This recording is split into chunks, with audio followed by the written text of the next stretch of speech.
사사들이 치리하던 시대에 큰 흉년이 들게 되었습니다.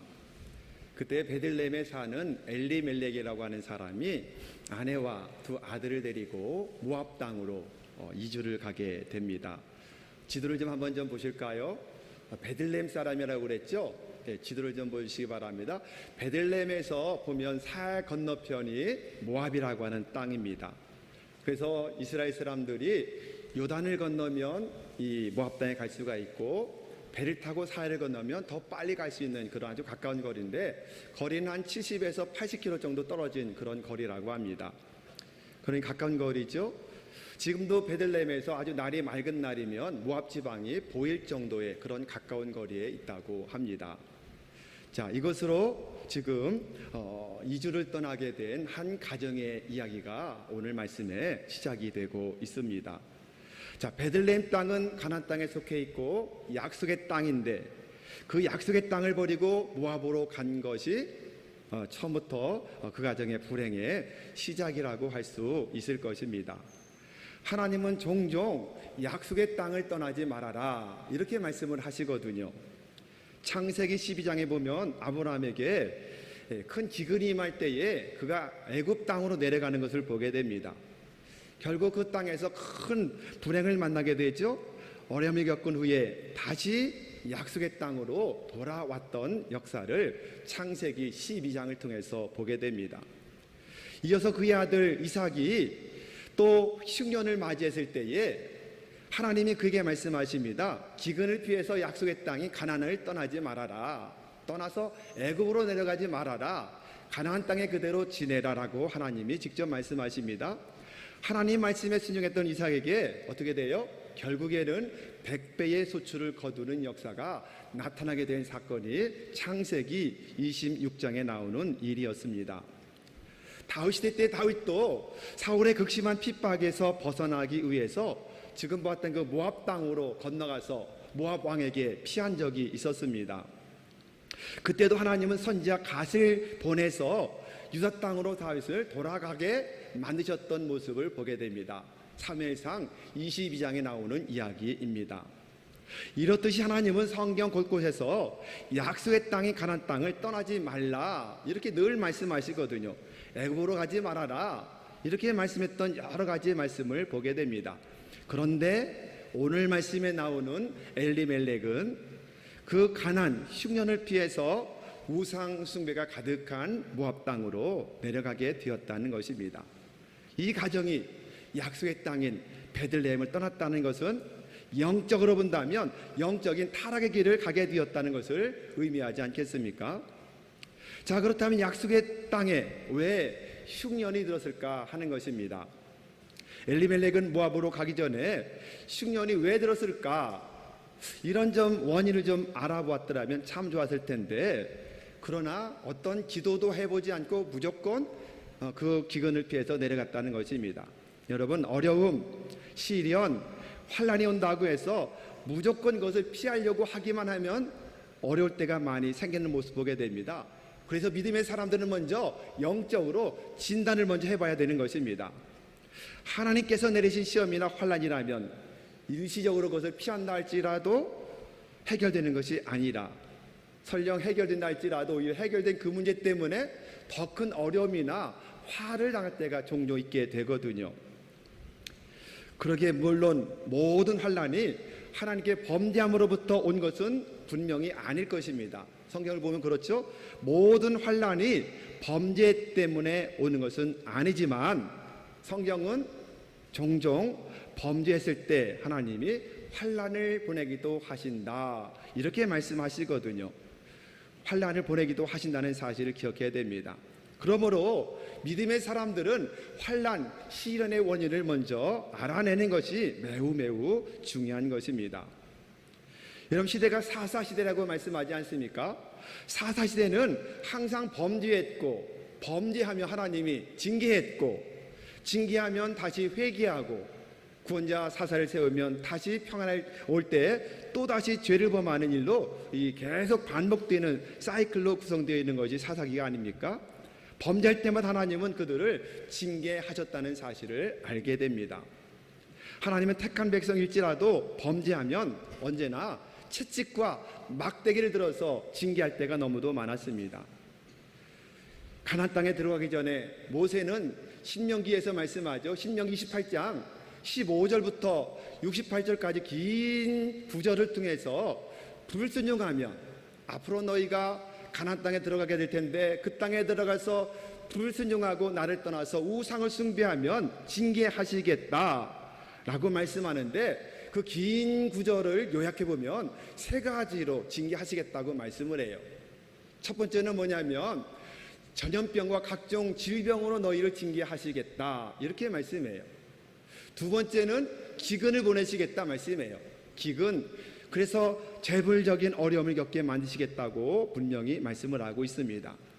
또 한 가지 세 번째, 때로는 이방 사람들이 쳐들어와서 수많은 사람들이 피 흘려 죽게 만들므로 말미암아 징계를 하시겠다. 성경의 징계 방법은 항상 크게 세 가지 안에 다 들어있거든요. 미리 이렇게 말씀하시고 미리 경고하셨음에도 불구하고 그 땅에 들어간 사사시대 사람들이 하나님을 떠나요 우상을 숭배합니다. 오늘 말씀처럼 모압으로 갑니다. 이럴 때 하나님께서 징계하는데 이번에 징계는 기근을 통해서 징계하셨다는 사실을 알게 되는 것입니다. 자, 우리 하나님은 우리에게 정말 좋은 것을 주시기를 원하시는 좋으신 아버지세요. 그런데 때때로 잘못된 길로 갈 때는 그것을 빼앗아 가실 수도 있다고 성경은 말씀하고 있습니다. 어떨 때는 건강을 주시기도 하지만 때로는 건강을 빼앗아 가기도 하신다라고 말씀합니다. 하늘을 활짝 열어서 축복의 은혜의 소낙비를 내리기도 하지만 때로는 이처럼 기근을 내려서 징계를 하신다고 말씀을 하고 있습니다. 자, 이사야 45장 7절의 말씀을 우리 같이 한번 읽어볼까요? 자, 시작. 나는 빛도 짓고 어둠도 창조하며 나는 평안도 짓고 환난도 창조하나니 나는 여호와라. 이 모든 일들을 행하는 자니라 하였노라. 때로 빛, 좋은 것, 선한 것도 지어 우리에게 주시지만 때로 어둠도 주실 때가 있다. 이렇게 말씀을 하고 있는 것입니다. 때로 평안도 주시지만 때로는 환난도 주실 때가 있다. 이렇게 말씀해요. 그리고 우리 하나님의 절대 주권을 기억하면서 어려움을 만났을 때 제일 먼저 무릎 꿇고 기도함으로 그 원인이 어디에서부터 시작이 됐는가 분명히 말씀드립니다. 모든 환난과 시련이 죄로 인한 것은 아니지만 그러나 하나님은 때때로 여러 가지 죄로 인해서 환난도 주시더라. 이 사실을 여러분 꼭 기억하는 여러분 모두가 되기를 축원합니다. 자, 그렇다면 하나님은 왜 택한 백성들, 택한 자녀들에게도 징계를 허락하실까요? 첫 번째는 하나님께로 돌아오도록 하시는 하나님의 방법입니다. 여러분, 사람은 하나님을 떠나서 살 수 없게 만들어진 존재예요. 지을 때 그렇게 만드셨어요. 요한복음 15장 5절 말씀, 끝에 말씀 한번 읽어볼까요? 나를 떠나서는 너희가 아무것도 할 수 없습니다. 할렐루야. 여러분, 이 말씀 믿으시나요? 우리는 종종 착각할 때가 많아요. 주님 떠나서도 내가 얼마든지 자유롭게 살아갈 수 있다라고 하는데 영적으로 그렇지 않습니다. 주님을 떠나는 순간 우리는 아무것도 할 수 없는 존재라는 사실을 성경은 분명히 말씀하고 그런 존재로 지어졌다라고 말씀하는 거예요. 하나님이 세상을 만드실 때 물고기는 물을 떠나 살 수 없도록 만드셨어요. 나무를 만드실 때는 나무가 땅을 떠나 살 수 없도록 만드셨어요. 마찬가지 사람은 하나님을 떠나서 살 수 없는 존재로 지음받은 피조물이라고 하는 것입니다. 그렇기 때문에 택한 백성들을 징계하시는 것은 멸망하게 하려고 하는 것이 아니라 화를 주려고 하는 것이 아니라 평안을 주시려고 축복을 주시려고 돌아오기만 하면 더 놀라운 축복을 주시려고 때로는 징계도 하신다 이렇게 말씀하고 있는 것입니다. 여러분, 기독교는 돌아오는 종교예요. 하나님께로 돌아오는 종교입니다. 집을 나갔던 탕자와 같이 회개하고 속히 아버지의 품으로 돌아가기만 하면 아버지 앞에 가기만 하면 부족한 게 없어요. 다 회복돼요. 그런데 여러분, 그 탕자가 아버지의 품을 떠나서 내 마음껏 살아보리라 했더니 어떻게 돼요? 다 잃어버립니다. 다 빼앗깁니다. 남김없이 빼앗기게 되는 역사를 보게 되지 않습니까? 그리고 하루하루가 힘들고 피곤해 지친 인생을 살아갈 수밖에 없었던 것입니다. 아버지를 떠났던 탕자처럼 말입니다. 두 번째 징계의 이유는 하나님만을 의지하도록 때로는 징계도 주신다는 사실을 여러분 믿으시기를 바랍니다. 아무리 의학이 발달한들 인간이 죽음을 막을 길이 없어요. 아무리 과학이 발달한들 자연재해를 막을 방법이 없습니다. 사람이 아무리 똑똑한 척 하지만 비가 많이 와도 걱정, 적게 와도 걱정. 지금의 유럽 이런 곳에는 섭씨 47도까지 올라간다고 그러잖아요. 너무너무 더워서 엊그제 동아일보 일면 기사에 뭐가 나왔느냐 하면 빙하를 천으로 덮었어요. 빙하가 녹아내린다고. 빙하가 녹지 말라고. 이 정도 지금 폭염에 시달리고 있다고 합니다. 그런다고 빙하가 녹지 않겠습니까? 자연재해로 인해서 수없이 많은 사람들이 정말 어려움을 겪고 있는 모습을 보게 됩니다. 이거에 이렇게 연약한 것이 인간의 모습이에요. 코로나가 다시 기승을 부려서 바짝 지금 모두가 긴장하고 있는데 코로나19를 주시는 이유가 무엇일까요? 쉽게 떠나지 않게 하시는 하나님의 뜻은 무엇일까요? 철저하게 그것을 보면서 보이지도 않는 바이러스가 사람을 죽이는구나. 우리가 의지할 분은 하나님밖에 없다는 사실을 철저하게 인식하고 그 하나님께 믿고 돌아오라고 주신 하나님의 사인인 줄로 믿으시기를 주님의 이름으로 축원합니다. 그러게 어떤 사람들은 코로나 때문에 믿음이 더 굳건해지는데 어떤 사람들은 코로나 때문에 주님을 떠나버려요.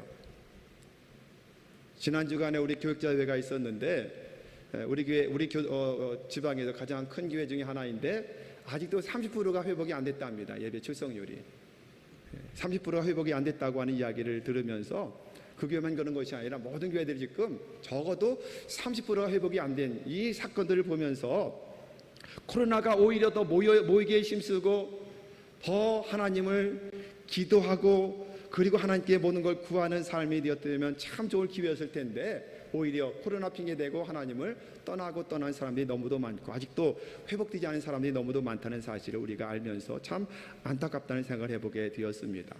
여러분, 기근 때문에 살기 어렵다고 해서 모압 땅으로 간 사람들 여러분 기억해 보시기 바랍니다.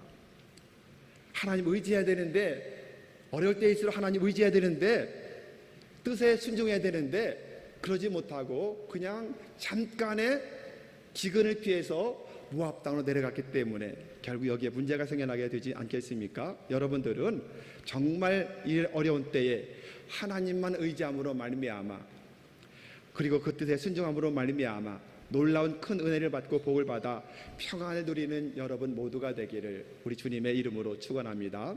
세 번째 징계 이유는 더 큰 축복을 주시려고 때때로 택한 자들을 징계도 하신다는 사실을 알게 됩니다. 여러분, 엘리멜렉은 충년을 피해서 모압 지방으로 갔습니다. 육신적으로 저게 힘들다고 약속의 땅을 떠나면 결국 그것은 뭐예요? 하나님을 떠나는 것이 되거든요. 이삭처럼 참고 기도하며 말씀에 순종해서 기다렸더라면 반드시 쌀 곳이 없도록 100배 이상의 복을 주실 텐데 믿지 못하고 기근이 왔다고 살기가 어려워졌다고 환난이 임했다고 너무도 쉽게 모압 땅 세상으로 내려갔다는 것입니다. 하나님 앞에 회개하고 해결할 것 해결하고 주님께 돌아가야 해결되는데 그 10년의 원인을 깨닫지 못하고 이방인의 땅, 우상 숭배가 가득한 땅으로 갔기 때문에 그들에게 더 큰 환난을 당할 수밖에 없었던 것입니다. 아마도 엘리멜렉과 가정이 피해서 모압으로 갔을 때 처음에는 잘 되는 것 같았겠죠. 내가 참 지혜롭다. 그 가나안 땅에서 그 기근이 있는 땅에서 뭘 하고 사냐? 우리처럼 이렇게 이주를 하지. 아마 그런 마음이 있었지도 모릅니다. 그런데 그것은 잠깐이었습니다. 여러분 그렇습니다. 인생을 짧게 보면 안 돼요. 인생을 멀리 봐야 됩니다. 인생을 길게 봐야 됩니다. 지금 당장 눈앞에 있는 것만 가지고 평가하고 판단해서는 안 된다는 것입니다. 여러분 잠깐 살다가 죽어서 끝나는 인생이라고 생각하는 사람들은 주를 믿지 않습니다. 여러분 속에 그런 사람이 있다면 세상으로 나가도 됩니다. 그러나 세상은 짧은 인생에 끝나는 것이 아닙니다. 잠깐이고 영원한 나라가 우리 앞에 놓여있다는 사실을 믿으시기 바랍니다. 그러므로 지금 당장 눈앞에 나타난 현상, 어려움, 환난만 보지 마시고 10년 뒤에, 20년 뒤에, 아니 100년 후에 우리가 다 떠나고 남겨진 우리의 자손들이 어떻게 살 것인가를 생각하며 신앙생활을 제대로 잘 감당하는 여러분 모두가 되기를 주님의 이름으로 축원합니다. 여러분 그러기에 어렵고 힘이 들수록 지금 당장 보고 낙심절망해서 포기하는 것이 아니라 더 하나님 앞으로 가까이 나와야 할 줄로 믿으시기를 바랍니다. 그리고 여러분, 축복을 받으려면 더 멀리 보고 더 하나님을 잘 믿는, 그러므로 더 큰 축복을 여러분 더 많이 받는 여러분 모두가 되기를 우리 주님의 이름으로 축원합니다. 모압으로 간 엘리멜렉 가정에 어떤 일들이 일어나죠? 자, 3절부터 5절까지 말씀을 같이 읽습니다. 자, 시작. 나오미의 남편 엘리멜렉이 죽고 나오미와 그 두 아들이 남았으며 그들은 모압 여자 중에서 그들의 아내를 맞이하였는데 하나의 이름은 오르바요 하나의 이름은 루시더라.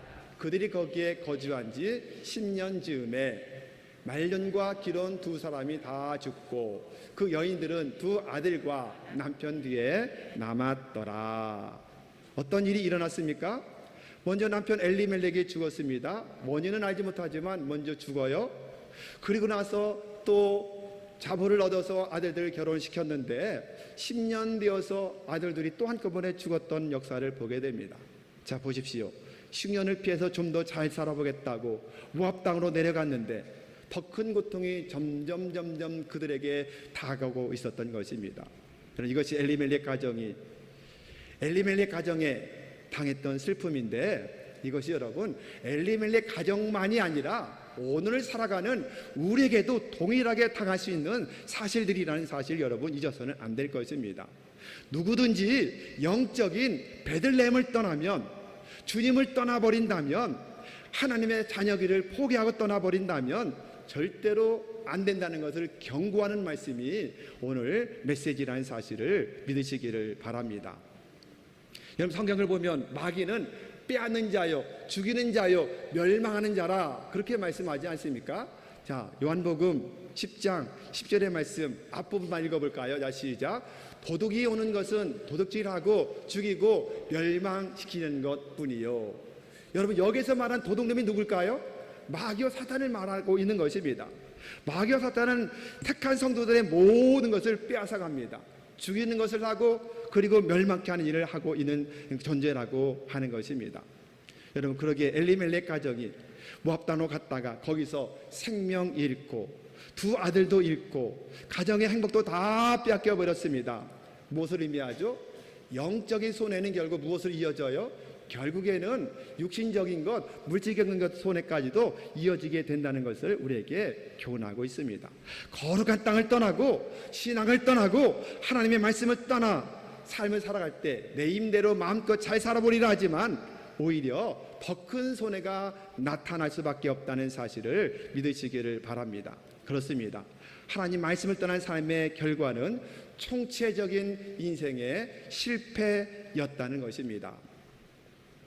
저도 벌써 목회를 31년째 하고 있거든요. 1991년도에 2월 달에 졸업을 해서 그 해부터 목회를 시작했으니 벌써 31년째 목회를 하고 있습니다. 목회를 하다 보면 참으로 안타까웠던 분들의 이야기가 교회들마다 항상 있잖아요. 제가 담임 전도사가 되어서 충청도 시골에서 목회할 때 있었던 일입니다. 성도 중에서 많지 않은 성도였는데 몇몇이 새벽 기도를 나왔는데 그 중에 한 분, 유일하게 방언으로 기도하는 분, 집사님이 계셨어요. 그런데 그 집사님의 방언이 정말 아름다운 천사 방언 같아요. 방언 기도를 하면 정말 아름다운 방언 기도를 해요. 그래서 힘을 얻곤 하는데, 근데 방언 기도를 유창하게 한다고 해서 믿음이 좋은 것은 아니더라고요. 그렇죠? 확실히 그렇습니다. 이분이 몸이 굉장히 굉장히 말랐어요. 아주 말랐는데 몸이 늘 아팠습니다. 아픈 분이셨는데 그래 늘 저녁에도 나와서 혼자 기도도 하시고 새벽에도 나와서 늘 방언을 기도할 때 굉장히 함께 힘을 얻어 기도했던 그런 분이신데 아마 이맘때였을 거예요. 여름 성학교가 있었던 때니까 주일날 결석을 한 것입니다. 그래서 그 주일날 신방을 못했어요. 왜냐하면 그 주간에 성경학교가 있어서 시골에 이제 아이들 다 모아서 성경학교를 하느라고 신방을 못했거든요. 그리고 한 주간이 지났는데 그 다음 주일날 또 결석을 한 거예요. 그래서 구역장을 통해서 알아봤더니 세상에나 시누이가 믿지 않는 시누이인데 시누이가 찾아와서 이렇게 말한 거예요. 내가 아프고 계속 병에 시달리는 것은 예수님 믿어서 그렇다. 그러니 내가 아는 유용한 무당이 있는데 그 무당한테 가면 병도 고친다고 한다. 그러니 무당한테 가보자. 그러면 집사면 뭐라고 해야 돼요? 사탄아 물러가라 그래야 되잖아요. 사탄아 물러가라 그래야 되는데, 그런데 믿음이 약해져 가지고 자기 질병 고쳐준다고 그러니까는 쌀을 퍼서 한 말 이고, 그리고 신우이와 함께 무당을 찾아가서 질병을 고쳐달라고 무당에게 자기 영혼을 팔아버린 거예요. 신방을 갔더니 이제는 예수를 안 믿겠다는 겁니다. 이제 예수를 안 믿겠다는 겁니다. 자기는 이제 무당이 고쳐준다고 안 믿겠다는 거예요. 갈 때마다 완강히 거절했습니다. 참 너무너무 안타까웠죠. 그렇다고 그분이 질병이 고쳐졌을까요? 여전히 그냥 그렇게 몸이 아팠어요. 몸이 배 말라 있었고 여전히 아픈 삶을 벗어나지 못하고 있었습니다. 그렇게 안타까운 일이 있었고 계속 교회 안 나오면서 2달, 3달 정도 지났나 이제 딸이 결혼을 한다고 이제 토요일날 결혼식 하는데 차도 이제 대절해서 서울에서 결혼식을 해요. 결혼식을 하는데 친척들도 이제 찾아오고 이제 대절버스를 타고 동네 사람들과 함께 이제 가려고 다 준비가 되어 있습니다. 그런데 마침 아들 하나가 군대를 갔다가 누나의 결혼식을 보려고 그때 맞춰서 휴가를 나온 거예요. 나왔다가 그 전날 밤에 친척들이 많이 왔으니까는 차 있는 친척의 차를 빌려 타고 밤에 친구 만나러 나갔다가 사고를 크게 나가지고 그 아들이 그 자리에서 죽어버렸어요. 즉사했습니다. 그러니 그 다음 날이면 결혼식 날인데 결혼식을 내일인데 어떻게 몰릴 수도 없잖아요. 취소할 수도 없습니다. 그렇다고 딸에게 알릴 수도 없어요. 어떻게 하죠?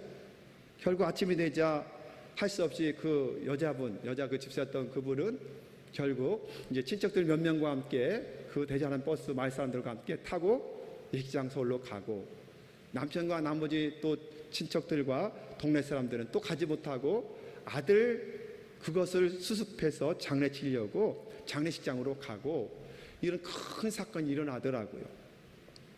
결국 그렇게 해서 정말 큰 비극이 그 가정에 일어났어요. 그 후에 다시 신방을 갔습니다. 권면했습니다. 하지만 여전히 돌아오지 못했던 그런 모습, 지금도 잊혀지지 않는 안타까운 그런 일이 있었던 기억이 납니다. 설교 준비하다 이 생각이 났어요. 잠깐 그 기근을 피해서 가나안 땅을 떠나서 모압으로 갔던 엘리멜렉과도 같은 사람이 종종 있었구나, 이런 사실을 깨닫게 되었습니다. 사랑하는 여러분, 지금 육신적인 혹은 건강적으로 손해를 보고 있는 분이 계신가요? 여러분 염려하지 마십시오. 육신적인 손해는 우리 삶에서 극히 일부분이에요. 영원과 비교한다면 한 점에 불과한 것입니다. 혹시 여러분 물질적인 손해가 있는 분이 계신가요? 마찬가지예요. 물질적인 가난은 아무것도 아닙니다. 누군가는 사람을 잃어버리고 여러 가지 사람 때문에 어려움 당하는 분도 있을 거예요. 그러나 오직 하나님만 의지할 거라는 사실을 다시 한번 기억하며 날마다 하나님 안에서 위로받는 여러분 모두가 되기를 주님의 이름으로 축원합니다. 사랑하는 여러분, 엘리멜렉처럼 기근으로부터 실패로부터 환난으로부터 벗어나기 위해서 신앙을 벗어버리지 않기를 주님의 이름으로 축원합니다. 육적인 궁핍도 문제인데, 그러나 영적 궁핍은 회복하기가 훨씬 더 힘들다는 사실을 믿으시기를 주님의 이름으로 축원합니다.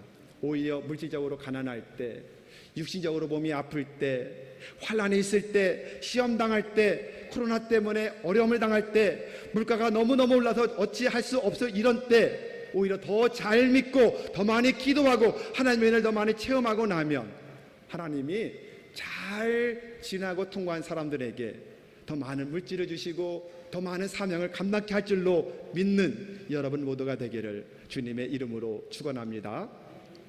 여러분, 엘리멜렉의 시수가 뭐라고요? 첫 번째는 축복의 땅 베들레헴을 떠났다는 것입니다.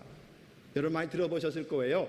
베들레헴이라고 하는 히브리어는 집이라고 하는 베레트라고 하는 말, 베이트라고 하는 말과 떡이라고 하는 레헴이라고 하는 말이 하나가 되어서 베들레헴이 되었어요. 다시 말한다면 뭐예요? 떡집이란 뜻이에요. 떡집. 여러분, 엘리멜렉은 영적으로 말씀의 떡집을 떠난 거예요. 은혜의 떡집을 떠났습니다. 축복의 떡집을 떠났던 것입니다. 거룩한 땅 베들레헴을 떠나 하나님이 가지 말라고 한 이방 땅으로 가게 되었던 것입니다.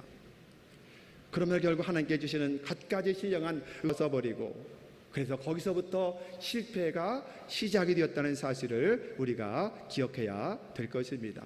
여러분 기억나실 거예요. 누가복음 15장에 탕자라고 하는 둘째 아들이 아버지 집을 떠나서 처음에는 신나게 살았지만 다 빼앗기고 다 잃어버리고 어떻게 돼요? 나중에는 비참하게 돼지 치는 일을 하다가 돼지가 먹는 쥐염 열매조차도 먹을 수가 없어서 그때서야 비로소 아버지를 떠오르는 모습을 보게 되지 않습니까?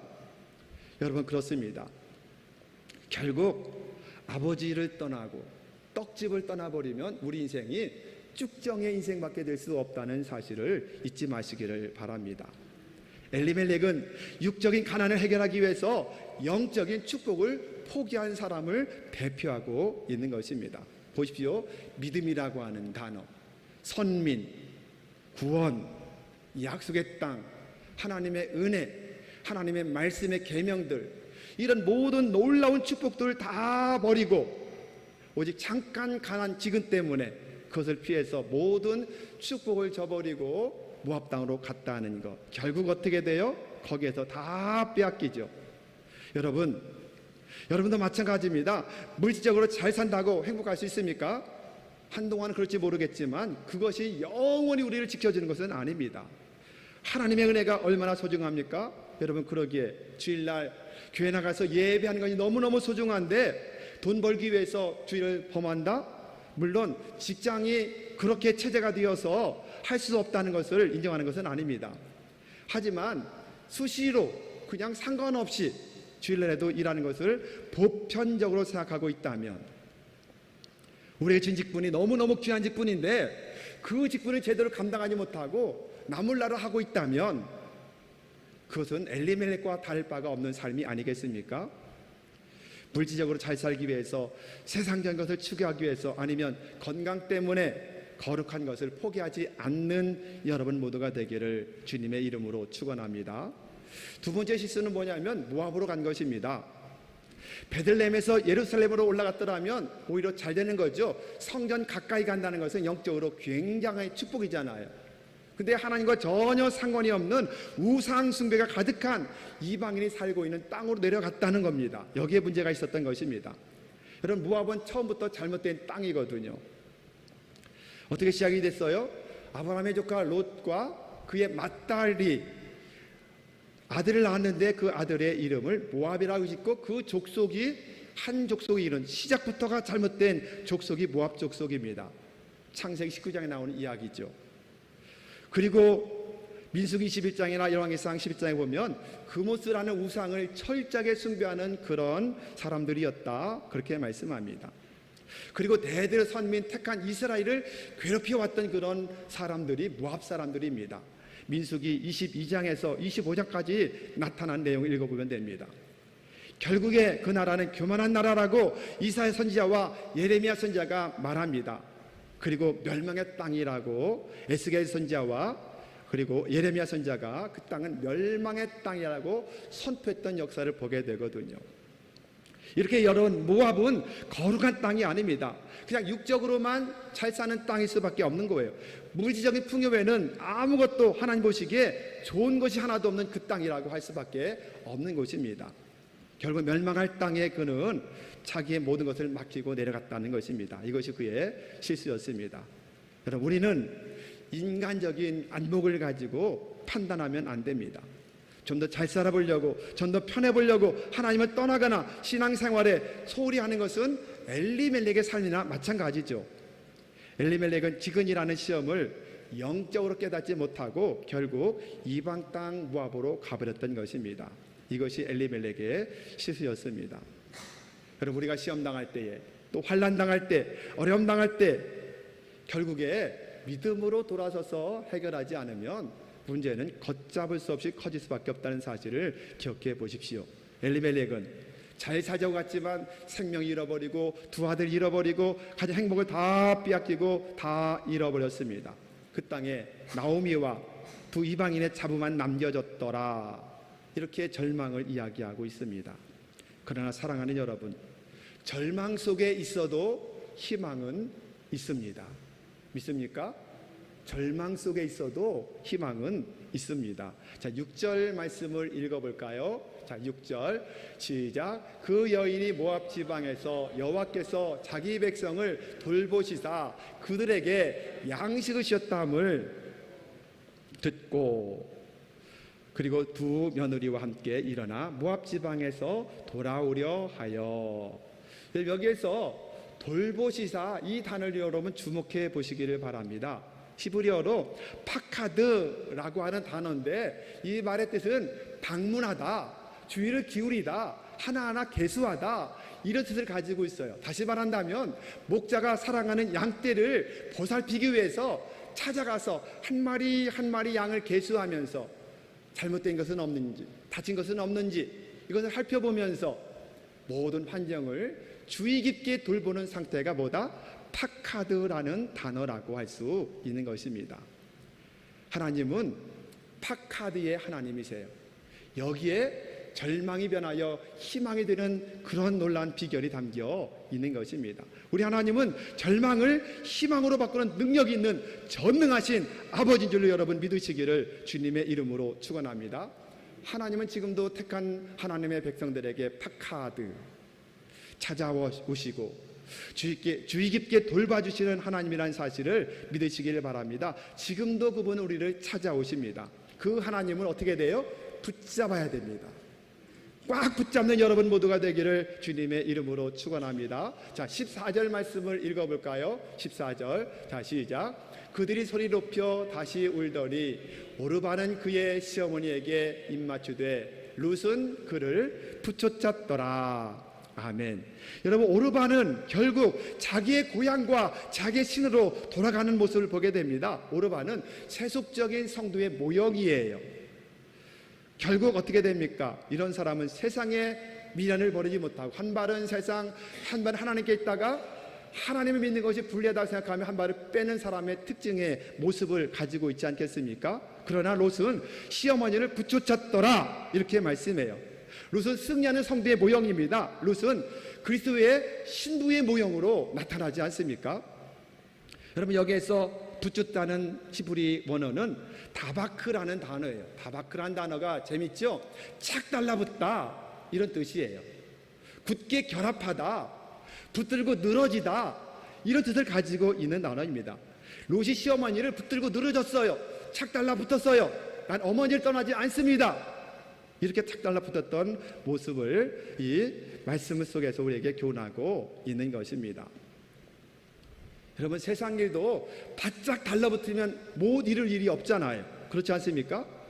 믿음이 뭘까요? 믿음이라고 하는 것은 주님에게 바짝 붙이기에 달려있는 거예요. 믿음이 크냐? 그럼 믿음 얼마만큼 주님과 바짝 붙어 있느냐? 여기에 따라서 믿음의 크기가 달라지지 않겠습니까? 여러분의 가정에, 여러분의 직장에, 여러분의 영혼에, 육체에 문제가 혹시 있으신가요? 지금 사회적으로 여러 가지 물가적인 불안이 우리를 엄습하고 있지 않습니까? 이럴 때에 우리가 할 수 있는 일, 코로나가 다시 확산되어서 4차 접종하라고 계속 문자가 오고 있는데 이런 어려울 때에 우리는 뭘 해야 돼요? 주님께 바짝 붙어 있기만 하면 될 줄로 믿습니다. 이게 승리의 비결이요, 축복의 비결이요, 회복의 비결인 줄로 믿으시기를 바랍니다. 절망에서 희망으로 옮겨지는 비결, 실패에서 회복으로 옮겨지는 비결, 이것은 하나님의 은혜를 믿고 말씀을 듣고 그리고 주님께로 돌이키는 회개를 하고, 그렇습니다. 적당히는 안 돼요. 완전히 돌아서서 모압 땅을 버리고 예루살렘으로 돌아오는 역사, 베들레헴으로 돌아오는 역사가 나타나야 할 줄로 믿으시기를 바랍니다. 그리고 주님을 붙잡는 삶을 살면 되는 거예요. 주님을 바짝 붙어서 착 달라붙어서 붙잡고 늘어지는 삶을 살아가는 여러분 모두가 되기를 주님의 이름으로 축원합니다. 시대를 보면, 상황을 보아도 정말 다 불확실한 시대 속에 우리가 지금 살고 있잖아요. 아무것도 우리에게 확신 주는 것이 없습니다. 소망 주는 것은 아무것도 없습니다. 이런 시대 속에서 오직 주님만 붙쫓아 살아가는 여러분 모두가 되기를 주님의 이름으로 축원합니다. 그러므로 절망 속에서도 희망을 볼 수 있는, 그 희망을 공급받는 축복의 삶을 살아가는 여러분 모두가 되시기를 주님의 이름으로 축원합니다.